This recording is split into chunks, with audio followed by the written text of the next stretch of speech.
ये देश हर सिख के लिए गर्व करता है। मुझे पंजाब की रोटी खाने का अवसर मिला है। मैं ज़िंदगी में बहुत महत्वपूर्ण वर्ष पंजाब में बिताए हैं।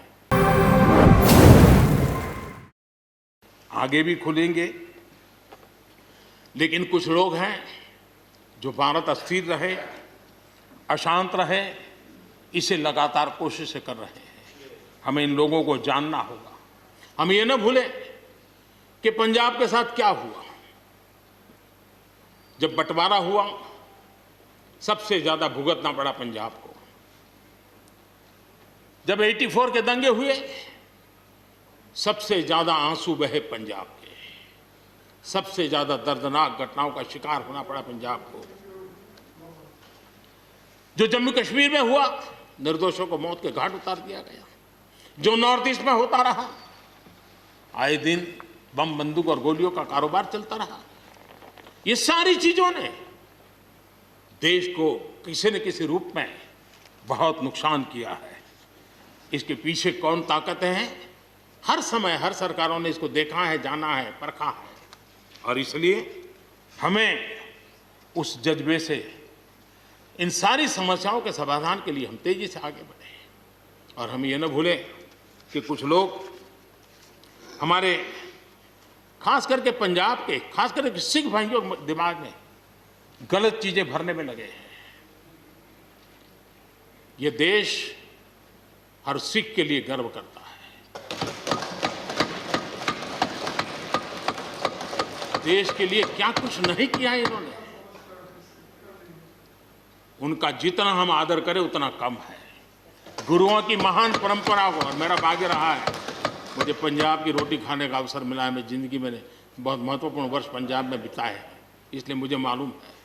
और इसलिए जो भाषा उनके लिए कुछ लोग बोलते हैं, उनको गुमराह करने के जो लोग प्रयास करते हैं, इससे कभी देश का भला नहीं होगा। और इसलिए हमें इन दिशा में चिंता करने की आवश्यकता है। आदरणीय सभापति महोदय, हम लोग कुछ शब्दों से बड़े परिचित हैं। श्रमजीवी, बुद्धिजीवी, ये सारे शब्दों से परिचित हैं। लेकिन मैं देख रहा हूं कि पिछले कुछ समय से इस देश में एक नई जमात पैदा हुई है, एक नई बिरादरी सामने आई है, और वो है आंदोलनजीवी। ये जमात आप देखोगे, वकीलों का आंदोलन है वो न वहां नजर आएंगे, स्टूडेंट का आंदोलन है वो वहां नजर आएंगे, मजदूर का आंदोलन है वो वहां नजर आएंगे, कभी पर्दे के पीछे, कभी पर्दे के आगे।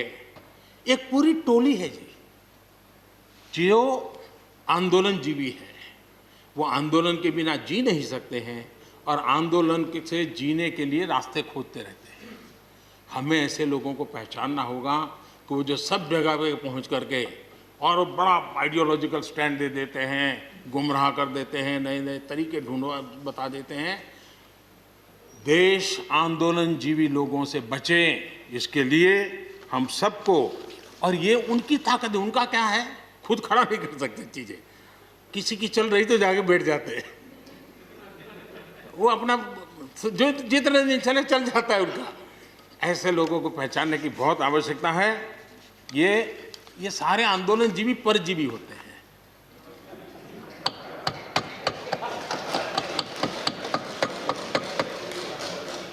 और यहां पर सब लोगों को मेरी बात से आनंद इसलिए होगा कि आप जहां जहां सरकारें चलाते होंगे, आपको भी ऐसे परजीवी आंदोलनजीवियों का अनुभव होता हो। और इसलिए उसी प्रकार से एक नया मैं चीज देख रहा हूं।